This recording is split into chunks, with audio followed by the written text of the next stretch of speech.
Buenas tardes, profe. Hoy le voy a hablar sobre la evolución. Según la teoría sintética de la evolución, los procesos evolutivos se evidencian en las poblaciones, no en los individuos. Una población es un grupo de individuos de la misma especie que tienen el potencial para reproducirse entre sí y que ocupan un área geográfica determinada.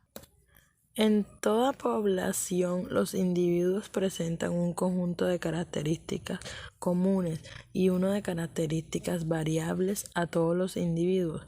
Por ejemplo, todos los humanos tenemos 2 ojos o pelo. Sin embargo, estos varían en su color, forma y tamaño.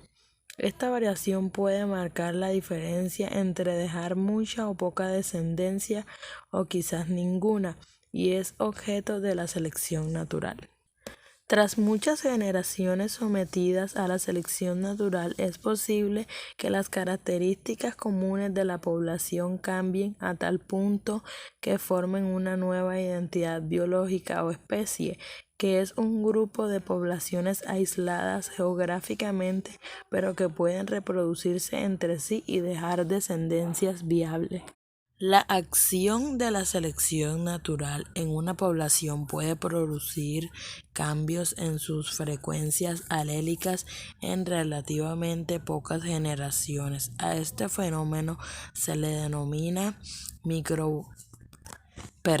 microevoluciones. Sin embargo, también existen cambios a grandes escalas por encima del nivel de especies, lo cual se conoce como macroevolución. Por ejemplo, el surgimiento del primer vertebrado mamífero a partir de un antecesor que no lo era, o la aparición del primer insecto. Seguimos con la teoría de la evolución. Luego de la ampliación de difusiones que tuvieron sus ideas, Darwin enfrentó las primeras objeciones y cuestionarios. Algunas de ellas fueron: el concepto de herencia aceptado en aquella época era el de la herencia por mezcla de los fluidos de origen materno y paterno. Darwin hizo gran énfasis en las transformaciones de una especie en otra única, lo cual permitía explicar la evolución de una especie particular, pero no la multiplicación de las especies en un mismo espacio geográfico. Darwin argumentaba la selección natural como el mecanismo de la evolución para las variaciones pequeñas y continuas, pero excluía las variaciones mayores. Seguimos. La creencia generalizada en el de la Tierra era relativamente joven e impedía comprender la idea de Darwin de que los procesos evolutivos requieren de millones de años.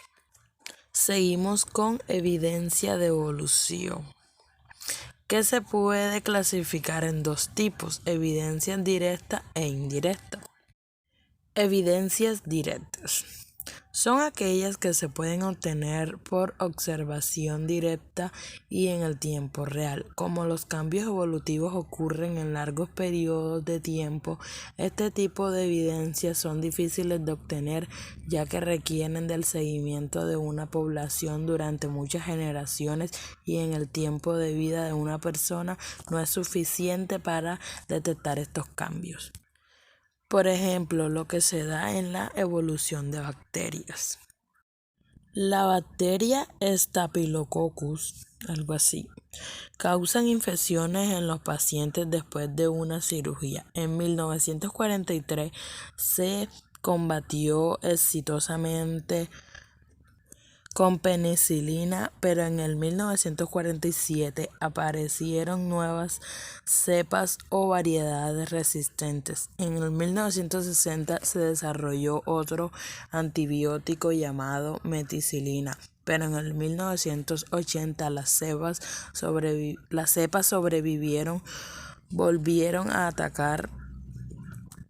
Luego se empleó vancomicina, pero desde el 2002 se sabe que la existencia de las cepas resistentes a este medicamento. Seguimos con la polilla moteada del abedul y la contaminación.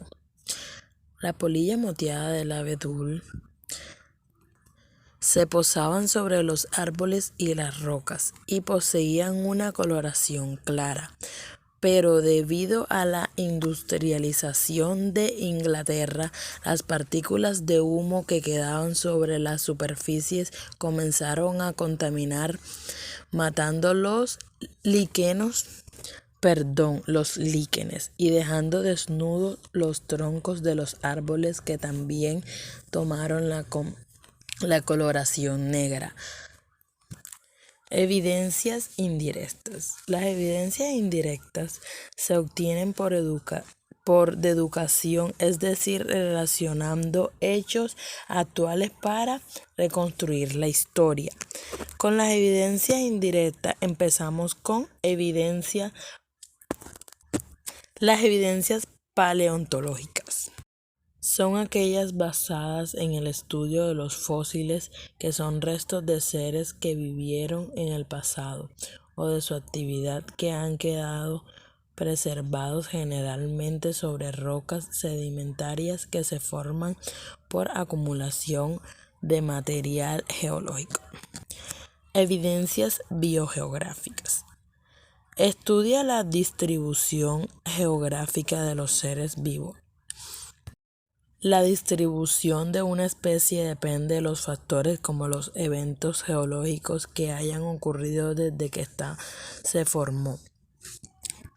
La biográfica establece que las especies que ocupan regiones cercanas están más estrechamente relacionadas entre sí que con las especies de áreas lejanas.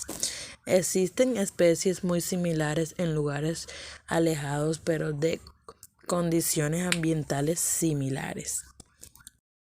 El proceso que conduce a las similitudes, que son consecuencias de las mismas presiones de selección, recibe el nombre de convergencia evolutiva y da origen a las estructuras análogas. Y las especies que las comparten tienen un ancestro común más lejano que las que tienen homológicas. Ahora le voy a hablar sobre evidencias embriológicas. Al observar las etapas iniciales de los embriones de diversos grupos de organismos, se ha encontrado que guardan similitudes que son producto de hecho de descender de un ancestro común. Por esto se estableció la premisa de que la ontogenia agrupa la filogenia, es decir, las etapas tempranas del desarrollo pueden recapitular las formas ancestrales de los adultos. Evidencia de la biología del desarrollo. Este campo tiene como objetivo definir los cambios moleculares y genéticos que han llevado a la transformación de la estructura y la función de los seres vivos durante la evolución. Los genes OX o genes reguladores constituyen el descubrimiento más importante de esta subdisciplina, ya que en estos controlan la formación y diferenciación de algunas partes del cuerpo como la cabeza, las patas y las extremidades, y son los mismos en vertebrados e insectos. Eso es todo, profe.